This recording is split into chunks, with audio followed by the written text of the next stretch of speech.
I testified last month about my opposition to the fare increase as both a Lyft user, someone who uses both Lyft and fixed route, but also as a counselor at independent living resources.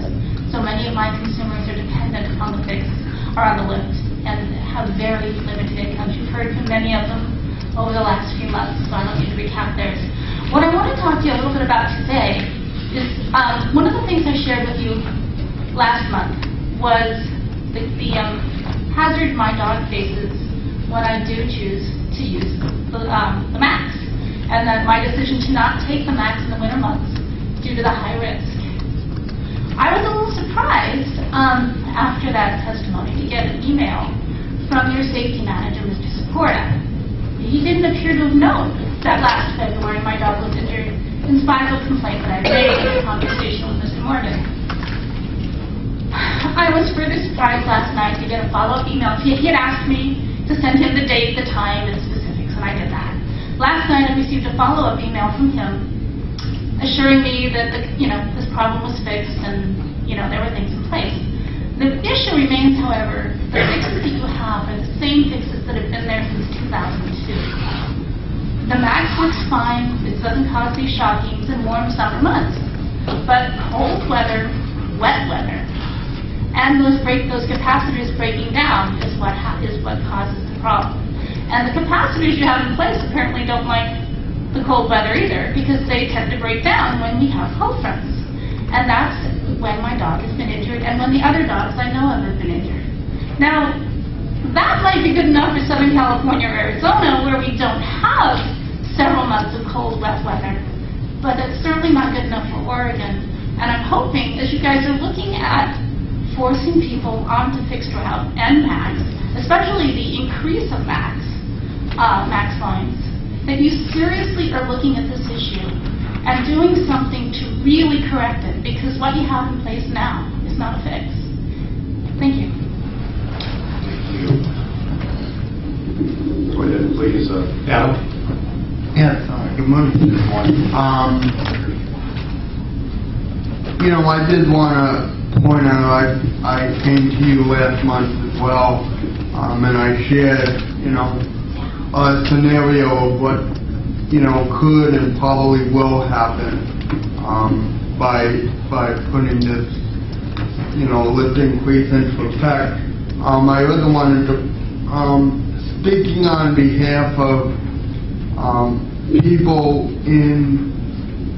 I'm a member of a group called TICBO. It's a group out of the Jewish Family and Child Services. And a lot of the members of that organization, especially one particular person, he takes a lift to his work at Safeway. He works there 1 day a week, 4 hours a day. If this lift increase goes into effect, he probably will have a much harder time getting to work, and this is the only time he's really able to, get out of the house. And I think that needs to be a consideration needs to be made to think about how this will adversely affect people with disabilities. I think that, by using this lift fare as a starting point to, fix the budget shortfalls is wrong. I think that there are other means that can be looked at. I think there's other options that can be looked at. I have not of yet heard of any consideration of other options, and I know that people have brought these options to you, and also to CAT, which has not really considered them either. I think you should really consider the testimony you just heard from Patricia about the safety. I think that safety is also a concern that needs to be a consideration when you are going to put people with disabilities back onto fixed routes off of lift. One of the things you talked about, in this very meeting, is that, in the public testimonies on the budget, you heard that the community is really speaking out and using different tones. I request that you really listen to the tone of what people are saying and really consider them, and stop trying to dictate your own personal or own agenda. Thank you very much, Adam. I appreciate your testimony this morning. All right. The next two are Jonathan Simeone and Jonathan Hunt.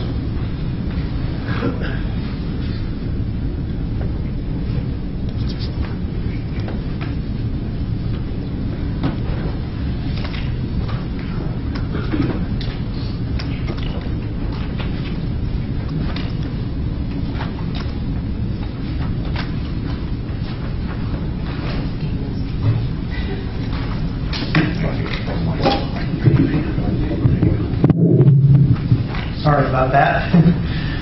Thanks for having me today.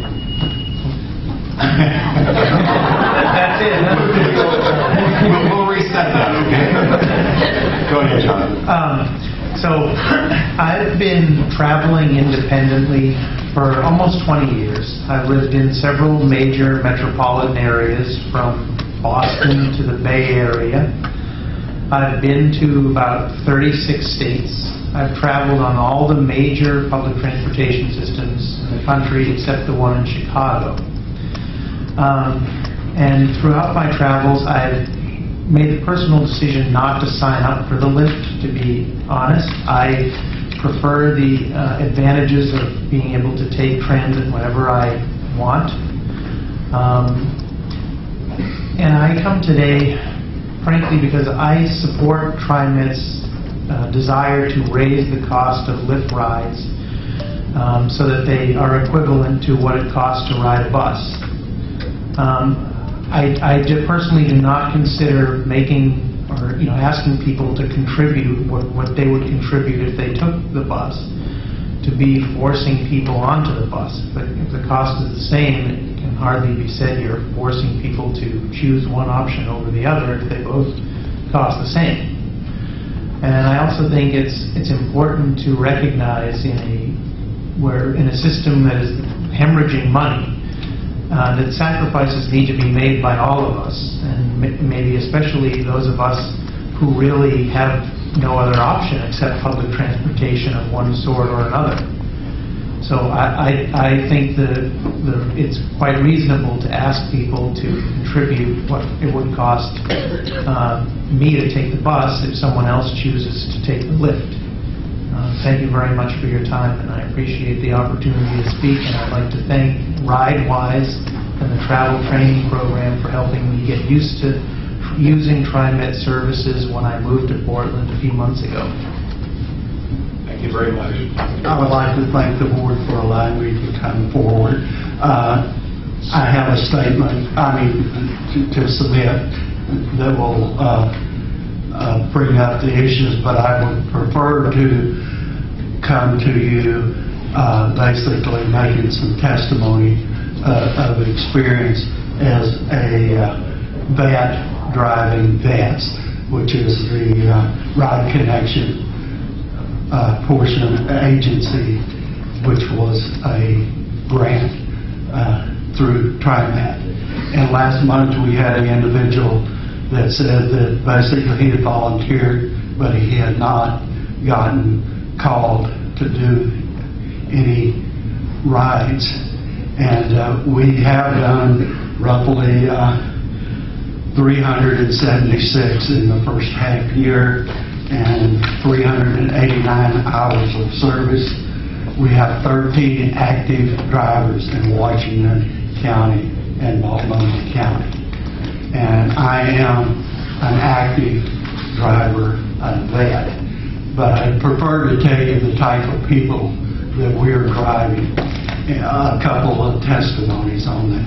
And we're doing the job, and we're going to have more vets coming home soon.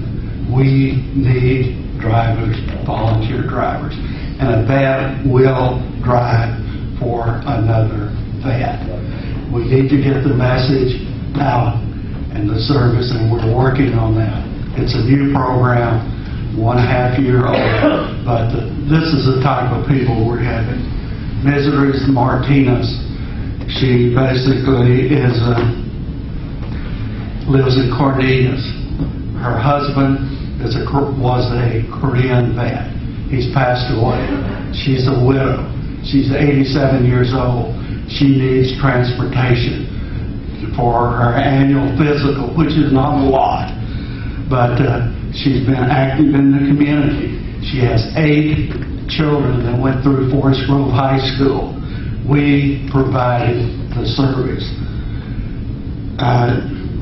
She also has a handicap or medically son that's 50 years old that she's taking care of, and they're living in their home.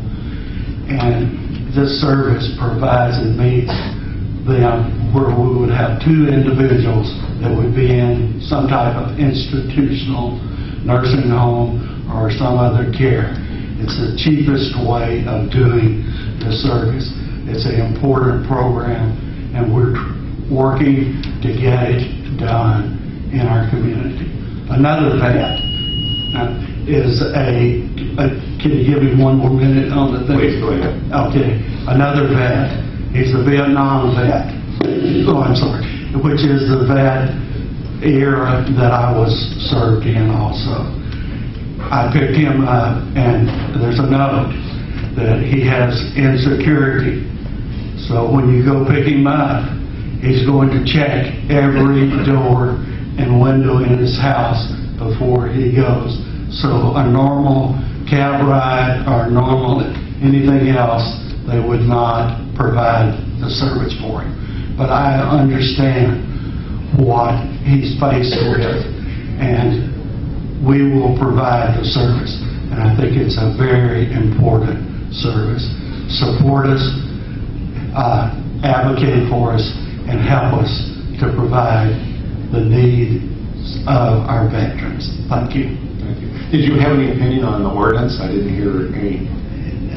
No, I've got in the testimony, last month there was testimony that the individual was not being utilized, and I came, and during the same time I provided 7 rides, and I'm a very busy man in volunteer work in my community in Forest Grove. Thank you.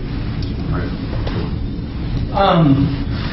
I have some concerns about the west side fixed route services as it relates to Lyft and the cutting of Sunday service to that will affect churches and places where people would go to worship, because if you raise fares and then you're cutting off people's right at the church if they live on the outskirts of the boundary or kind of that dividing line, then that has an effect. And also, there's an effect on people who want to ride the regular fixed route service that wait for buses, that sometimes regular buses that don't show sometimes. Example, I was waiting for this is Monday, I was waiting for the 102-67 from Merlo that goes down Jenkins. I get off the hole in Jenkins and to go down to Forest Grove. I can't use the 59 for 2 reasons. First of all, the sidewalks are not accessible on Walker because there is some sort of construction, and so that nobody with disabilities can get through that. And then also it's just hard to cross, so all the streets, especially at night when the bus stop, when there's a lot of traffic, but also the bus stops at nighttime. If you go out to the lines that don't get frequent service. If you go out at night and you can't see, or you're familiar with, you know where the right stop is during the day, but at night it's dark and it's hard to see, and so you can't get to where you need to go. And so I would recommend an evaluation of how you're performing bus service for fixed route for people with disabilities who desire, yes, they need to lift at night sometimes, or they use it sometimes, but it's hard to use it. Use a fixed route when you can't see the stop, or you're familiar with it during the day and the pool is dark, or there's no bench or whatever. There's no visible marking for either the passenger or the driver to be able to see. I was almost passed up on Sunday night using the 62 because of that. So, and then just real quick, I would recommend waiting on this lift service, this increase until April, and in the meantime, hearing from those people who don't come to the open houses, the regular open houses, and do like a couple town hall meetings with people with disabilities who are going to be the most impacted can share. So those are just great. Thank you very much for allowing me to speak. I also work for Independent Living Resources. I'm a social worker there. So I see the people who come into my office, and sometimes their lift ride is late, like an hour late. So we have to reschedule their appointment. But I guess, you have to find money somewhere. You have a tough situation. Where are you going to find the money? But if you keep increasing fares, but decreasing the fixed route, you're not going to, there's not going to be anything for people to ride. You have, I ride the bus every day. I take fixed route every day to get to work. The back's always crowded. Standing room only, sometimes you're like a sardine just like stuffed in there. Your buses break down. I live on the west side, and they break down. They're late, and then I found out my bus is going to be cut some more. And for the people that live out in my neighborhood, at least, the sidewalks aren't complete, and there's a whole safety issue. As more people with disabilities have started using fixed route because they've been cut, you don't have enough spaces for wheelchairs, or for people who use wheelchairs, or people who use walkers, and then you have people who have to have children, and they have to have their strollers, and you just don't have enough space. And how are you going to fix this if you keep cutting people's services? You have to do something, but on a typical day, we have people that, there's two people in wheelchairs, and, then somebody else gets on who needs to use that space because they have a walker. Where are we going to put everybody? And yet, you keep cutting services, and I don't know what the answer to that is, but I know that if you're going to increase, then your services should, improve. But eventually, you're going to get to the point where even people on fixed route aren't going to want to use the bus because it's going to be cheaper if they have a car to drive the car. It's almost $5 for a full day. That's what are people going to do? They're putting up with people who your drivers have one heck of a job because they put up with people yelling at them, getting in their face. There's people who they're just, it's a really hard situation, and it's not easy to be on that bus. And I would wish that you would ride your own system to find out what it's like every day to take the bus. Thank you, Gavin. Karen? Hi, board members and executive director of Trimet. We came here today to speak about the fare raises and the changes that will be operating because I live at Dignity Village, and I was horrified that they were talking about cutting 73 on the weekends. I'm aware that might have changed, but I'm not going to address that right now because I came here today and found that this is an ordinance you are passing, and I felt really outraged. I have done work with support for people with disabilities in the community when I lived in Anchorage, Alaska. And our disability law firm went after organizations who discriminate against people with disabilities. And I'm really surprised that you're pursuing such a legislation ordinance here that seems so discriminatory. I was very outraged at first, and I'm really trying to think about why we're not working on this together. Why you decide things without all the input from us. This is a late date to have comment, and this is not a thinking process. It's a process I feel like you have already thought out. You know best because you're looking at the money. And you've left out all the imagination of all these people here who really want it to work. You've left out a lot of resources. I don't know why. I'm really confused and concerned about this. Because I believe in the bus. You know, I'm the person who suffers from asthma. And I know how many more children, I don't care how wealthy they are going to suffer from asthma. I don't know if anybody's felt that suffocation from asthma. But that's a direct result of air pollution. We are not separated from each other. I don't care class, race, gender, human or non-human, we're not separated from each other. I really have to have a we consciousness going. It's just going to get worse if you don't. It's just going to get worse and worse. Because we're afraid, we're anxious. I mean, all of us here are not standing up to the government who's cutting us. Instead, it wants to pay for war. Instead, it wants to pay for corporations that are telling us we can do things better. And it's left out a lot of resources. So I was just really chagrined and surprised at this ordinance here. Taking more for people who have the least to give. And we'll still keep giving it because we really want it to work. But you should be really, really take note of the courage of the people who survive. Take note of the ingenuity of the people who survive.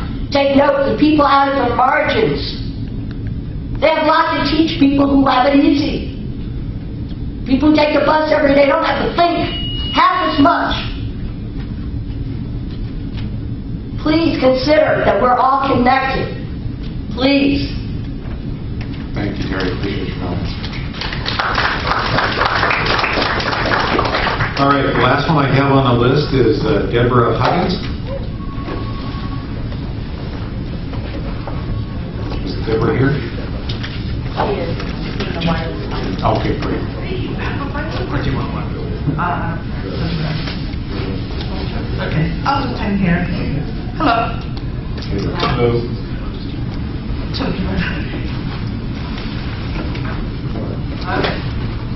Okay, I'm on one position. Okay, how's everybody? I would like to know who on the board takes the lift? Anybody? No. Anybody take the max on the board? Yes. Do you pay for your ticket, or does your job cover that for you? I pay for it personally. I usually pay for it all. Do you take the max? Anybody take the max? Yes. Yes. Has anybody done that blindfolded? Yes. Has anybody done that in a wheelchair? Yeah.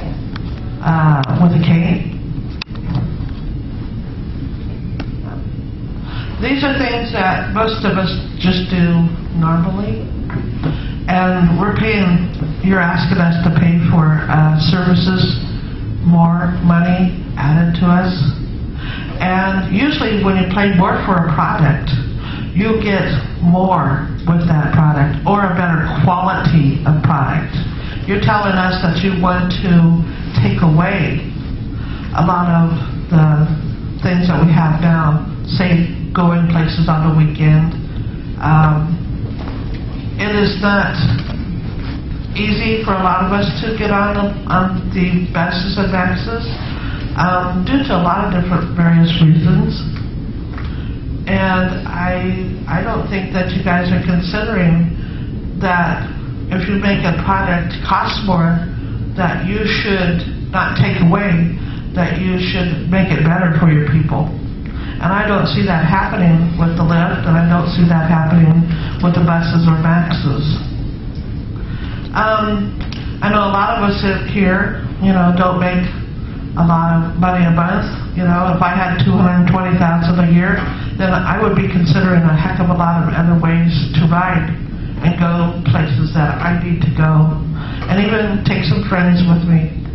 I know that there's got to be other ways that we could get together, but I don't think that our board is really taking this full-heartedly into consideration, because we're putting more money out for the people but not wanting to make that better. Charge your board but not put out a good product. Is that a good thing to do?